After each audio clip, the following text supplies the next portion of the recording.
ગઈકાલે શામળાજી ચેકપોસ્ટ ખાતે અમારી ટીમ શામળાજી પોલીસ સ્ટેશનની ટીમ રેગ્યુલર 31 ડિસેમ્બરના કામગીરીમાં ચેકિંગમાં હતી. એ દરમિયાન એક શંકાસ્પદ બાઇક પોલીસને ધ્યાને આવેલું.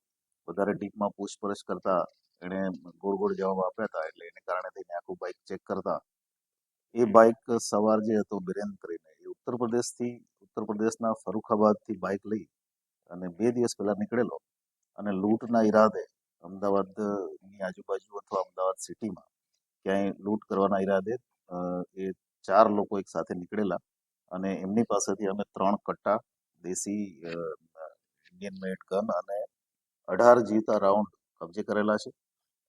આરોપીનું ઇન્ટ્રોગેશન અત્યારે ચાલુ છે અને કોર્ટ પાસેથી 7 દિવસના રિમાન્ડ પણ લીધા છે અને અન્ય આરોપીઓ એમાં પકડવાની કાર્યવાહી માટે એસઓજી દ્વારા તપાસ ચાલી રહી છે અને અલગ અલગ ટીમો અન્ય આરોપીઓ પકડવા માટે અલગ અલગ જગ્યાએ અત્યારે કાર્યવાહી કરી રહી છે.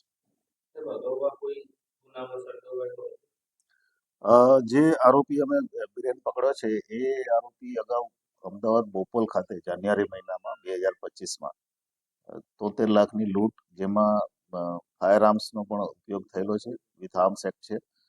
73 લાખની લૂંટમાં એની ધરપકડ પણ થયેલી છે જે તે સમયે. એ ઉપરાંત અમદાવાદમાં જ ચેઇન સ્નેચિંગમાં એ સામેલ છે. એની સાથેના જે અન્ય લોકો છે એ લોકો પણ અન્ય અલગ અલગ જગ્યાએ ગુનાઓમાં સામેલ છે. આ જે બંદૂકો મળી છે એમાં સીટ નીચે એને જ્યાં પાના પકડ રાખવાની જગ્યા હોય ત્યાં બધી વસ્તુઓ સંતાડેલી.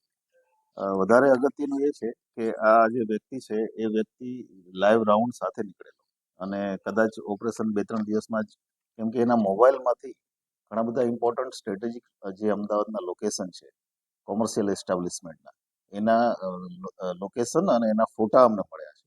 એટલે આગળની કાર્યવાહી એ દિશામાં અમારી ચાલે છે.